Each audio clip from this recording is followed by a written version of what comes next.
Politic racing. So I mean, yeah. So if we talk about the last part of it here, and this is kind of a thing because not all of us are into French ivy, but I mean, this is kind of related, where we're talking about French influence on clothing, and let's maybe we can talk a little bit about French ivy, which is kind of a weird thing because it kind of came out of nowhere. I feel like, I mean, it's like maybe this is just as a person who doesn't live in Europe and doesn't really think about French style, but I mean, yeah, French style is still one of those things that's a little bit harder for me to kind of define. Yeah, because it's like, honestly, I don't know too much about it, and like I saw. And this could also again just be ignorance on my part.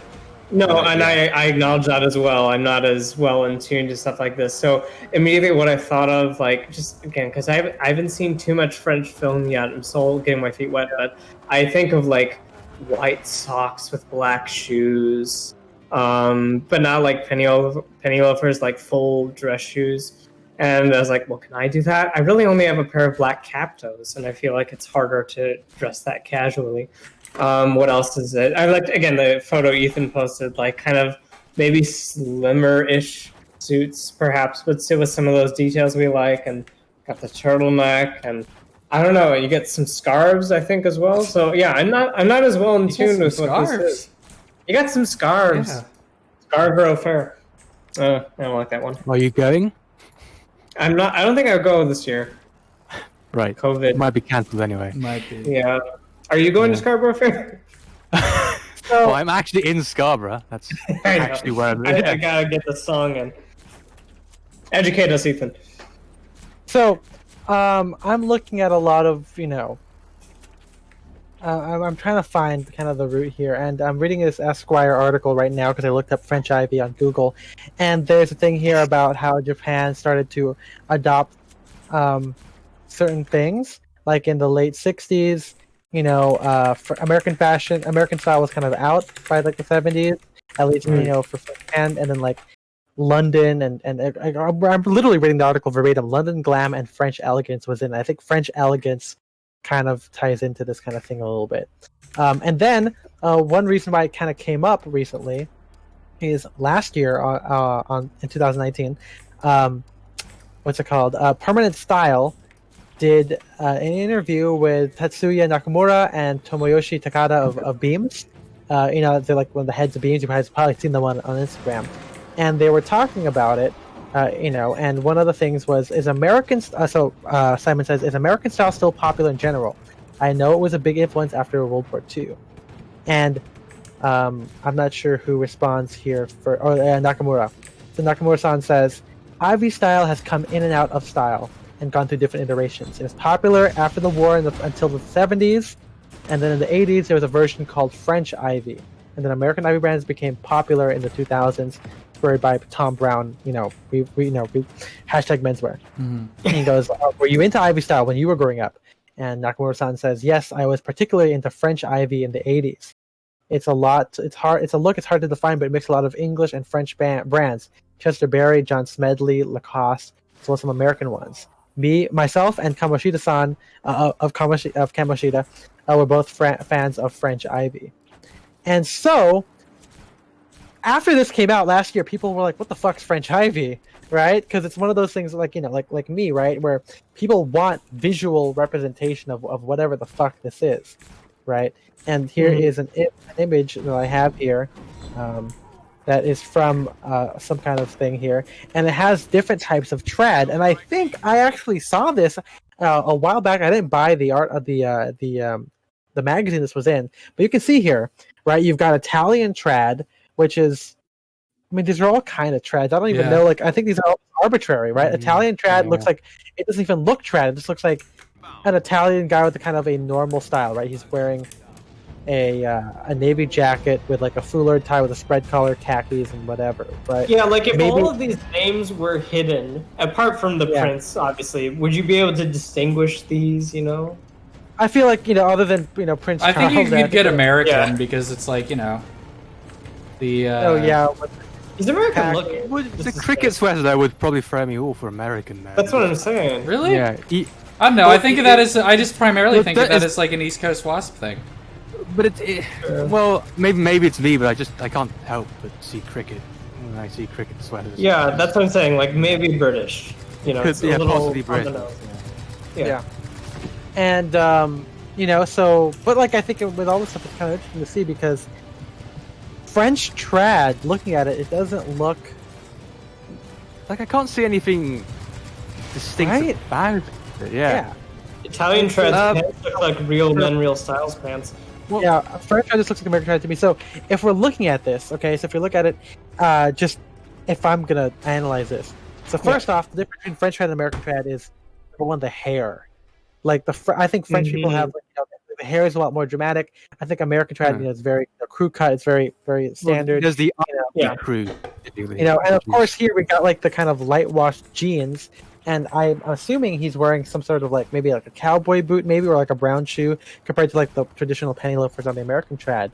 So it has this kind of like late '60s, '70s flair to it. Is it an era thing?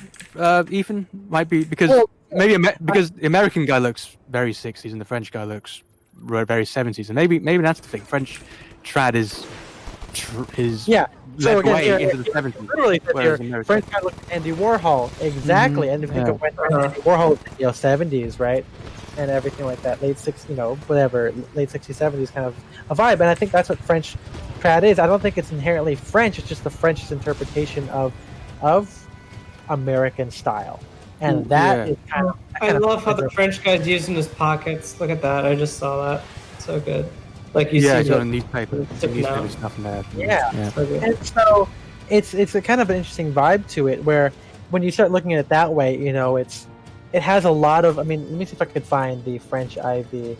I mean, this is it. This is it, guys. Like Michael that Jackson? is like, this is my favorite, our hero, Michael Jackson. No, but I mean, like he's got the school blazer, the tie, the OCBD, but then the denim and then the casual shoes. This is.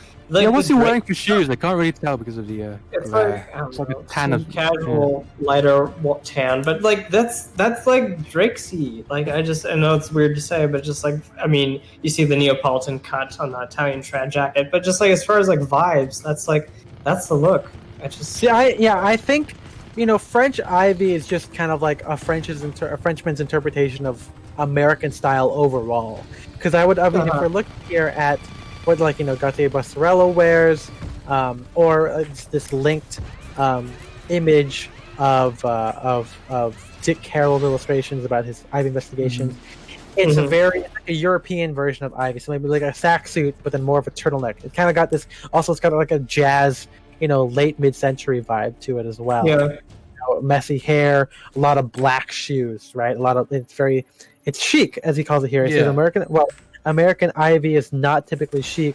French Ivy is. It's kind of like maybe like a high fashion interpretation of American Ivy as well.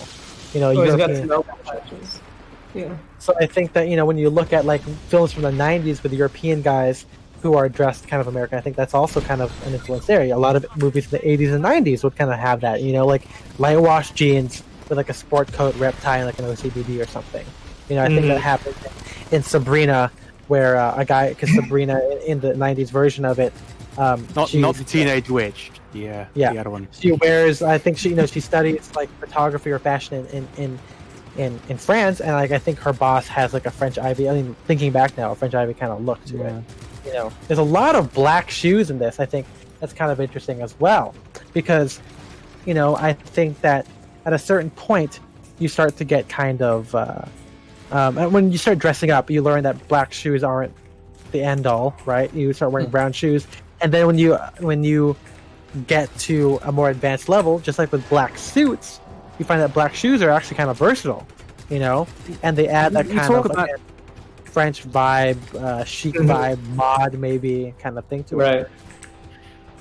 We talk about French Ivy. Well, French Ivy as being, as the name would imply, being derived from American Ivy styles, but I'm kind of wondering if that's actually the case there, because the stereotype is that. I don't think so. I mean, I think it's just American clothing, not Ivy. Yeah. I'm not even sure if it's American clothing though. Could it possibly be because American Ivy started by sort of trying to emulate the British and their suits, their suits and their looks. Could the French have maybe done the same thing, a similar thing, and consequently ended up at a place similar to where American Ivy is? Not necessarily because Well, that's what I'm saying. I mean, Ivy. when you what's it called? I forgot what was it in one of the articles when he's talking about like John Smedley, you know, Yeah. and, like Lacoste, right? But like, yeah, I think that there's a lot of like polo shirts, a lot of like just European in general. I think because the it's- idea of black shoes, though, and black shoes being particularly popular in France, it That is, feels to me like something that would have a Yeah, British origins. Yeah, that's true. as That's opposed to true. American. Well, I was gonna say, you know, it has a lot of mod influence as well, Yeah. and mod is typically it's British, you know, and that's kind of where it is too. You know, I mean, it's- I don't think this is necessarily in the style, but just because it's kind of like a mid-century like French look, I always think of like French New Wave directors, who I don't know how often they were wearing like jeans with sport coats or whatever, but did have Right. their. I mean, it was the '60s. They all had their own kind of like version of like the clean cut like Ivy look. Yeah, And their hair was like Godard, like his hair was like it wasn't too like all over the place. I feel like that was hair, I like, feel- was always- I think it's yeah. Go ahead, Aldous. the hair was always yeah, that's the thing, and you pointed out the hair before, and yeah, I think that's true because I'm thinking back to Alain Delon in Purple Noon, so you know the original Talented Mr. Ripley, and I think that's 1959, 1960, but he has very long hair for that period. It's particularly flowy and luscious, so to speak. Luscious. Yeah, and yeah, that feels like a very thing specific to France. That is that it didn't exactly pick all from the British or the Americans. Just No, the- I know. Obviously, They do whatever they want with their hair. That's the thing you got. yeah, long French. long flowing hair, more flowing. Anyway, I was gonna add as well that I have a feeling that French Ivy is just a redo of Continental style. Yeah. right? Yeah, I think, and that's something that a lot of people really don't talk about as much. I mean, we don't as well because we don't necessarily dress Continental style. But you know, like that was a look, you know, from like in between like the heyday of Ivy and like the Mad Men look to maybe like the early 70s. There was in between of like the mod and Continental, right? Like that was kind of a big deal there. Very European. Continental was 50s too, right? Yeah, it was like a '50s and '60s thing. Yeah, but I'm Yeah. saying you know, when we generalize eras, you know, we also think of you know we tend to think of like late 50s, 60s as like Ivy. At least when we're generalizing, you know.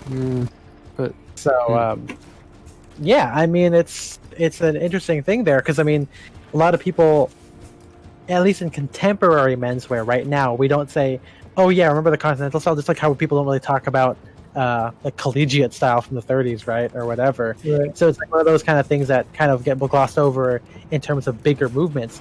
And of course, because the Japanese like to categorize certain looks because they're very into, you know, what order and constitutes arrange. it, Yeah. you know, what makes this thing and how do we wear it. You know, coming up with a term like French Ivy could make sense because I mean, you know, after like the 20s or so, I mean, most of the world was wearing suits, you know, modeled after, you know, the British and the American styles, and then you know taking cues from that and everything, right? So Well, the Japanese are also noted Francophiles. Like they're particularly Yeah. they're particularly into Right. French culture.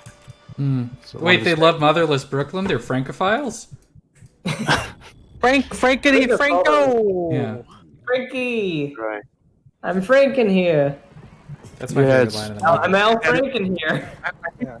Two nations had a particularly tight trade relationship at the end of the 19th century, and I think that's where it started. But anyway, yeah, the Japanese really like French things, like French food, French culture, French style. It's a weird quirk. Anyway, Yeah, I mean, if we talk about that, like pair of boots, like French workwear shoes, are very yeah, big. power in boots are Japan. French culture. Yeah. Yeah. There's, I mean, you got to hand it to the Japanese kind of keeping this kind of menswear culture alive. I Yeah, think like that- codifying regional styles. It's Yeah. and preserving them for us because otherwise it would have been forgotten. Got to give them props for that. Yeah, French fries. Yeah, you know. Freedom fries. Thank you, Ivan, for that. Freedom fries. There's, Well, I mean, I you know, love, it's yeah. Go ahead, Matt. This is a tangent. Like I learned from history that like we changed a bunch of names to more like American sounding. So like on the highway on 41 or whatever, we passed a town called Freedom. Oh boy, it's so funny. Gotta love, It's like, gotta love the Bush years, man. Gotta love it. What sort of Germany name was it beforehand? Anyway. It was also World War One too. Like Liberty Cabbage. Yeah, Liberty Cabbage. I think Sauerkraut. it might have been that as well. Yeah. Yeah. Developed that. Far Eastern here says French Ivy looks like it can mesh well with French workwear in Wes Anderson movies. I think that's true because again, Wes Anderson likes French New Wave stuff. And he's doing the connection. He's got the connection coming out. The French Connection. The French Connection. No, wait, what is it called? What's it called? The French Dispatch. The French Dispatch. Yeah, I was gonna say. I thought you were doing a joke. No, I just couldn't remember the name of the movie.